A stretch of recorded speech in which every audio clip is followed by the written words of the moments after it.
రమేశ్వర స్వరూపమైన మిత్రులందరికీ నమస్కారం. మిత్రులారా, చూసారండి జున్ను.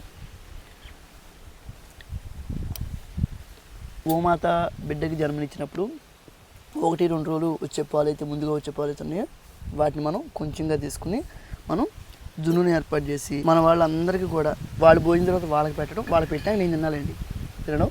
ఈ రోజున నేను 2 రోజులు మట్టి హైదరాబాద్లో ఉన్నాను. చిలుకూరు, కొండాపూరు, కేపీహెచ్ ఈ ప్రాంతాల్లో తిరిగినప్పుడు కొంతమంది మిత్రులకి జున్ను పాలను ఏర్పాటు చేసి నేనే స్వయంగా తీసుకెళ్ళి వాళ్ళకి అడగడం, వాళ్ళు ఎప్పటి నుంచో అడుగుతున్నారు, వాళ్ళకి ఇవ్వడం.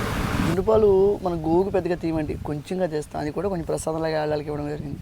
ఈ రోజున జున్ను పాలు అంటే జున్ను తినడం చాలా అదృష్టం కింద భావిస్తుంటారు. కొంతమంది నాకు చెప్పిన పెద్దవాళ్ళు అమ్మలు ఏం చెప్పారంటే, మందార ఆకు కోసుకుని శుభ్రంగా కడిగేసుకుని అరిచేతిలో పెట్టుకుని అందులో జున్ను పెట్టుకుని ఇట్లా కళ్ళగద్దుకుని ప్రసాదంలా తీసుకునేవాళ్ళం. ఎందుకంటే దొరకదు కాబట్టి.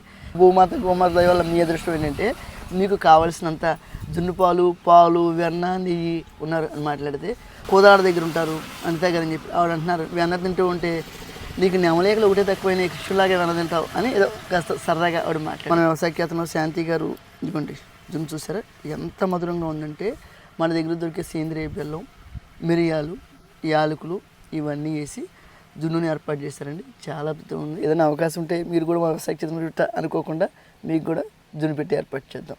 నమస్తే.